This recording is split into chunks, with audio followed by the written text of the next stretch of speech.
If you've been listening to the podcast for a while and thought, man, I would love to grab a drink and pick the brain of some of these guests I've been listening to, or maybe me as well, here's your shot. I'm putting on an event this April called Elevate. This is the third year doing this, and we're going to be in Phoenix, Arizona, where we're going to have the top agency owners really come together, share what's working, get real on what's not, and really help each other scale faster. So if you're ready to finally get out of the weeds and grow your agency the right way, I want you to join me and 50 other amazing 7 and 8 figure agencies at Elevate. You'll connect with people who've been there, leave with a real growth plan, and actually enjoy the process. Now, we only have a few tickets left, so make sure you go over to elevatemyagency.com to lock in your spot now. Go to elevatemyagency.com now.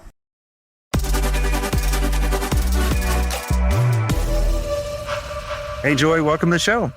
Thanks for having me. I'm excited to be here. Yeah, tell us who you are, what you do. So my name is Joy Hawkins. I own a local SEO agency. We're a fully remote agency, so I don't really I'm from Canada, up near Toronto area, but my team is all over Canada and the United States. So I don't really have a home base per se. And I've been in the industry since 2006. I might say my passion is learning how Google's algorithm works, figuring out how to rank businesses on Google Maps and that kind of thing. Awesome. And how'd you guys get started?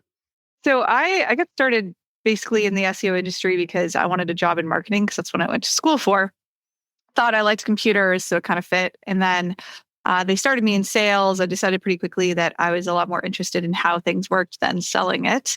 So I worked at 2 different agencies for a total of about 11 years. And I only left the second agency because there was just kind of a difference of opinion on what mattered. They were very sales focused. They wanted me doing sales because I was good at it. I didn't want to do sales. And they really wanted to come up with cookie cutter scalable products, which is also not what I wanted to do.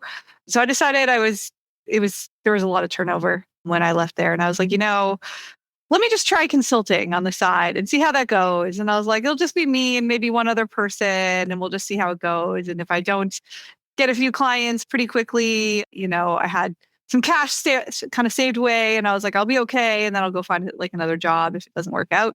So I had no idea what was going to happen. But then, fast forward, it's been 8 years now. We have a team of 43, but it certainly wasn't a planned thing at all. Yeah, no, that's awesome. And what's been the hardest thing that you've seen over the past couple of years for you guys? Yeah, I'd say currently we're in a bit of a state of disarray in the sense that there's just so much that's changing so quickly. And it's really frustrating for our clients more so than for us. So, Google is changing up things, swapping things out, sending less traffic to websites. It kind of screws over the, average small business. I feel like they can really feel it in the last couple of years. So it's been hard because there is really no alternative to Google, right? It's not like you can just be screw you, I'm going to take my money elsewhere. So you're kind of forced to deal with whatever hand they've dealt you, right? So I definitely say that some agencies that do have more cookie cutter type platforms are struggling because they don't work in a constantly changing landscape. I'm seeing a lot more people, and even how I'm using search now, whether it be Google or Chat or Gemini or whatever it is, I'm asking a question to solve something rather than searching for something. And then I find the answer without going to a website. So it's almost kind of like we have to design websites to get the answers indexed that then kind of go a little further. I'm just waiting to kind of see, when AI starts selling ads. Yeah, I haven't seen any yet, but some of the changes Google's done even just in the last month, it's a real low blow. They're really pushing more ads. I think the shift, is going to be probably the ads are going to be more useful and probably a better ROI for the average local business. Just what I'm seeing on mobile devices, you have a giant section that's 3 businesses with lots of reviews, lots of features like call buttons, yada, yada. They're called local service ads. They're right at the top now. Then you get this AI driven local result that has shrunk from 3 to 1. So there's like one business. And this isn't fully rolled out, but this is what I think is coming because I'm seeing it for tons of different queries. And it's not rolled out to like every industry, but consistently, like for certain queries, everybody I know is seeing it. It's just scary because, again, like if you were that business that was maybe second or third and you got a ton of traffic, we are seeing for some people in that position huge declines in calls. And it's like, holy, that's nice of Google. That's the thing I've been telling people for years is this. If you have one channel for where all your business is coming from, and that channel changes, then your business is kind of doomed a little bit and you have to pivot very quick. And that's why I always was like, you have to have an outbound strategy, an inbound strategy, and strategic partnership strategy. Because if one goes down, or hell, two goes down, the other one can support you while you figure out the rest. Because I feel like everything's in cycles. And I look now at, a lot of local businesses aren't getting the amount of traffic that they're getting, but they may be getting the same exposure. Or maybe they need to look at doing some old school tactics, direct mail, billboards, whatever it is, right? Like running ads and different things, in order to really kind of drive that traffic. But it's when people kind of sit on one thing for forever, it's like, all right, well, you've been warned. You were warned years ago about this. As I look at people using AI and saving a ton of money, those prices are going to go up. Like they're just getting us hooked on AI right now. Yeah. It's so cheap right now. Just wait. Because they're probably losing money if you think about it. Like I saw some article about, what was it? Google trying to build like a couple $1 billion data center. Really? Like just the data center. And then you think about all that electricity and all the water and all that stuff that just goes into that just to probably power some little small part from Google.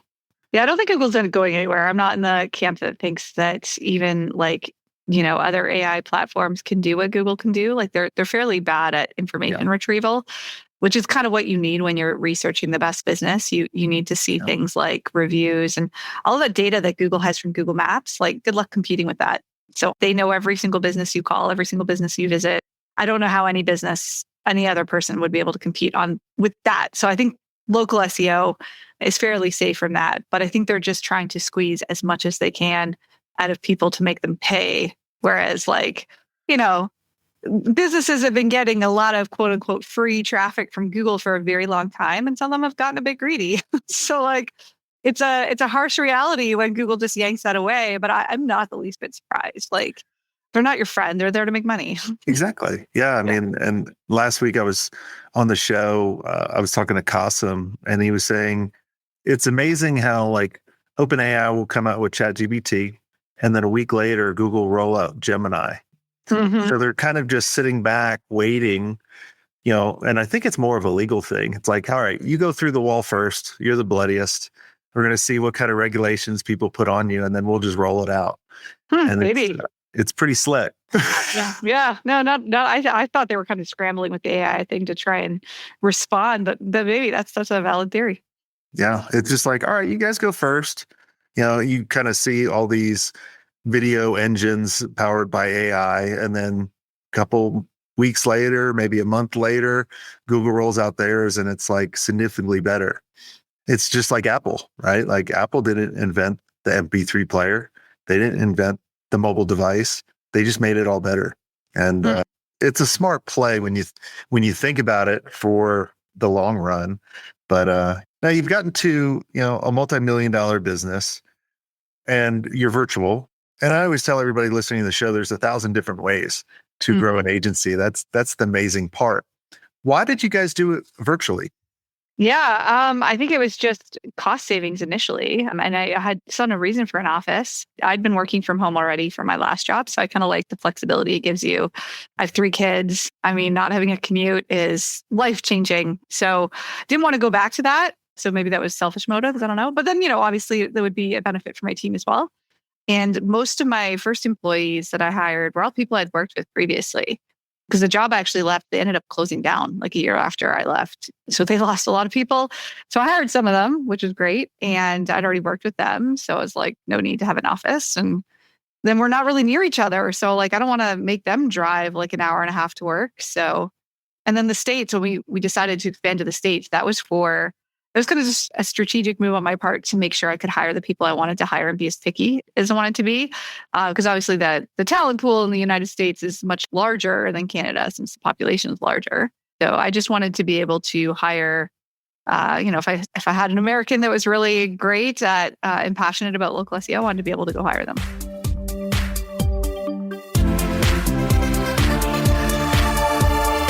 Hi there, agency owners. Let me ask you, are you ready to scale your agency without increasing your overhead costs? If yes, then you need to know about E2M Solutions. Now, E2M is the number one most reliable white label partner for agencies. They specialize in web design, WordPress development, e-commerce, SEO, and content writing. They basically do all the heavy lifting, which frees you up to focus on growing your agency. Now, here's the best part. E2M is just not another vendor. With over 10 years of experience, their team of over 300 experts has a track record of delivering for more than 300 agencies. They're your strategic partner. They deliver on time every time, so you can focus on what you do best. Now, E2M's mission is simple: to help 500 agencies increase their revenue and profit margins with white label services that actually work. And to help you get started, they're offering a special deal, 10% off for the first 3 months, but act fast because it's only a limited time offer. So head over to e2msolutions.com/smartagency to check out their transparent and their flexible pricing. Trust me, if you're ready to grow without burning out, E2M is the partner you've been looking for. That's e2msolutions.com/smartagency. Go check them out and tell them Jason Swank sent you.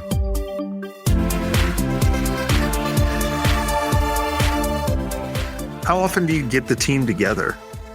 Yeah, so I see like several of them because there's a cluster of us, probably maybe half in Ontario and Canada, that we try to get together like once a month through various things. It's not super consistent.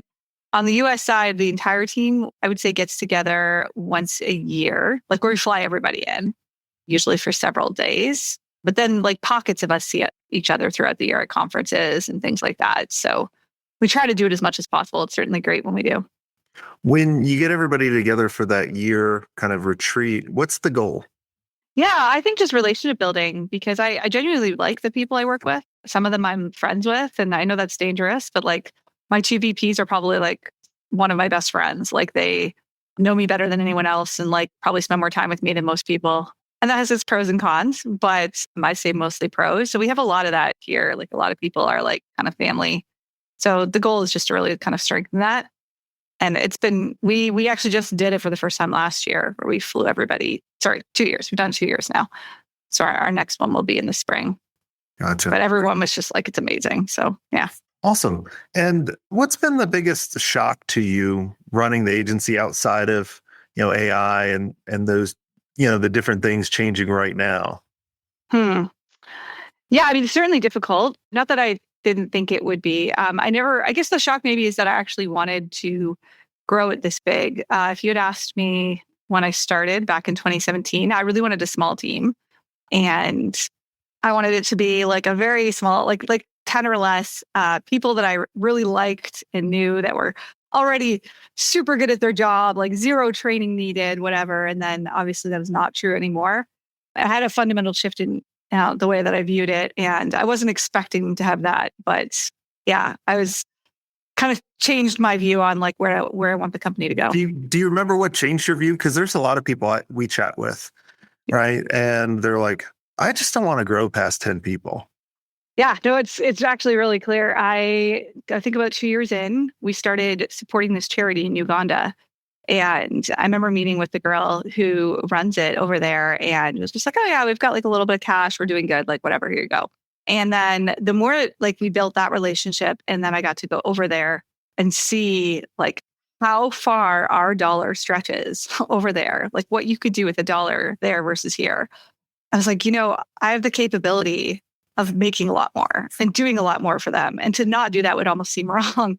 So it kind of changed me into wanting to grow it big so that we would have more that we could do there. And then secondly, same thing, but for employees. We had a lot of employees that we hired it was life-changing for them because they came from a really crappy work environment, and just having some flexibility, not having a commute, working for people that actually cared about them, just hearing their stories of how life-changing it was. It's kind of cool to be able to have that impact on people as well. So it really kind of sounds like kind of clarity of where you want to take it. And it takes a lot of times, many, many years, sometimes decades for people to really kind of figure out the purpose of the business, the purpose of the agency, or gain that clarity. So do you guys have like a mission statement or purpose that everyone knows within the organization? Yeah, I mean, I think it's those two things, right?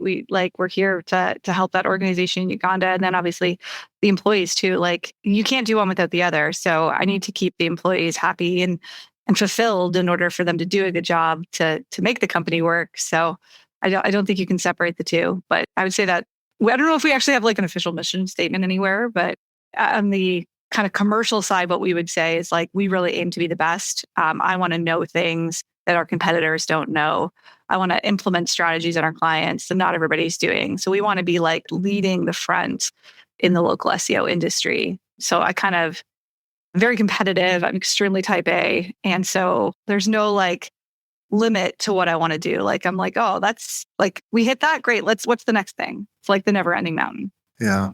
Yeah. Because I always see people, they're like, and maybe talk a little bit about this, because people think they're at 10 people for the agency. So you got to kind of go back in time a little bit and be like, man, I'm working all the time. I'm probably making less than, I'm not having as much fun. So that's a lot of times why people don't want to go to, 40 people. Like, I think you're at 43, you were saying. They'll be like, well, that's 4 times the amount of pain that I have. What's the number of employees that you started having to work less or a little bit less stress on those initial things?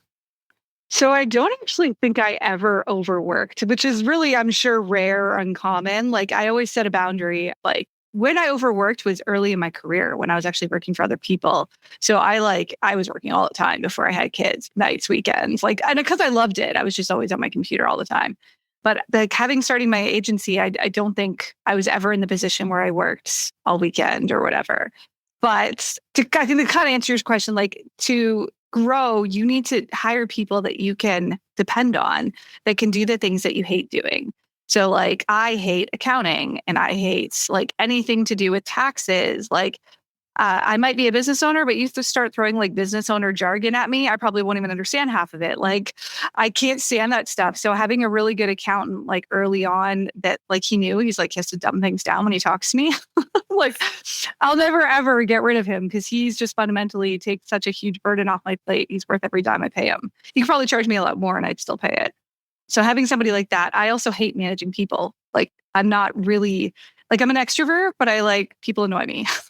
Like, I hired one of my VPs who is amazing with people. Like, he actually likes sitting down and having one-on-ones. I'd rather do anything else. So having people that are really, really good at the stuff that you just hate doing, I think is really critical. Yeah, I always joke on the show that we're all, kind of accidental agency owners that are horrible managers. Yeah, I manage 4 people. But I bet you probably don't manage them. They probably manage them themselves. Yep. You just give them the direction to where to go, right? That's what I figured out. And I think that's one of the biggest things holding people back when they go, I want a small agency. I don't want to grow it into something bigger. Yeah, no, absolutely. I'm really good at delegating. So, that's something I've seen people struggle with, like our clients all the time. Like, I had some of them that don't even want an assistant because they don't want anybody looking at their emails. I'm like, dude, like, good luck. Like, you're never going to be able to manage your email on your own. So I have no problem delegating, but I do have very high expectations. So I think, again, I started by hiring expensive people, like people that were seasoned versus newbies, because I didn't want to have to like hold hands and walk every step like with them. I was like, I just want to be like, here you go do your thing. I know you're capable. Yeah. No patience. No, 0. Yeah. I'm very impatient. Yeah. That's funny. That's awesome. Well, Joy, this has been amazing. Is there anything I didn't ask you that you think would benefit the agency owners listening in? I don't think so. Like, I'm everywhere online. It's super easy to find me. People have follow-up questions. The agency name is Sterling Sky. We all know a lot of other things too. So we're every social media platform you can imagine we're probably on. Awesome. Well, Joy, thanks so much for coming on the show. And for everyone listening, we're having an amazing live event because I truly believe that your advantage in this changing market is really your network of the people that you surround yourself with.